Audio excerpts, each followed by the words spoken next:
Here's everything you should know about the upcoming Radeon RX 9000 series, especially with it basically being released very early next month, and there's a lot of stuff we need to know about these GPUs. Now, while we are still waiting for the event to happen sometime this month, we do have some information that is basically confirmed from AMD themselves, especially with a release date.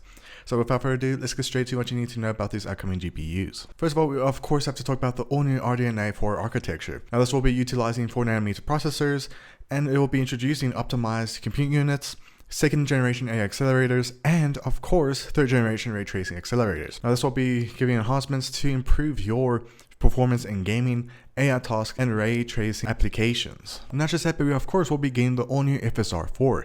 Now, it actually is going to be very similar to the likes of the DLSS 4 in terms of using more AI to improve your gaming experience. Now, this will of course be exclusive to the RX 9000 series.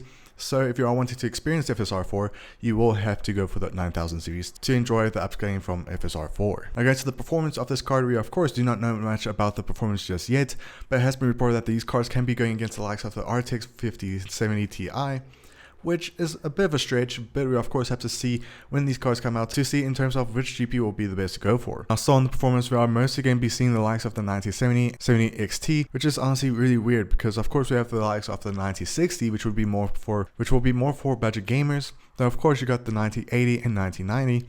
But of course have nothing confirmed about any information about these other GPUs. The only thing that we know about is the 9070, which is very odd. Now, going to the power requirements for these new GPUs, they are going to be expected to be more power efficient, which is a really good thing to see because let's be honest, having GPUs that drain so much power just to basically use upscaling afterwards can be a challenge, especially when it comes to a budget. Because let's be honest, power supplies are very expensive, and to upgrade from a 600 watt to basically 1000 watt just to accommodate a GPU that can give you a bit of a boost when it comes to gaming performance, it is actually nice to see that AMD is sticking to their power efficient side. Again, to the pricing and release date, it's very interesting.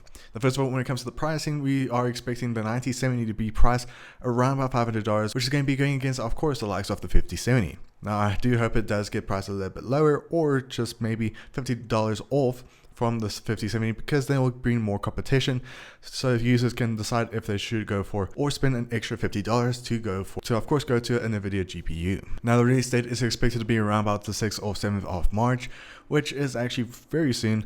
And like I said, we should be expecting an event very soon from AMD themselves. But let me know in the comments below, what do you think about these GPUs? Do you think these GPUs will have a good chance going against the likes of NVIDIA? Or do you think they'll just be in a mid-range market with their type of GPUs? Well, I hope you guys enjoyed. See you guys next video. Be safe as always and have a great day. Bye.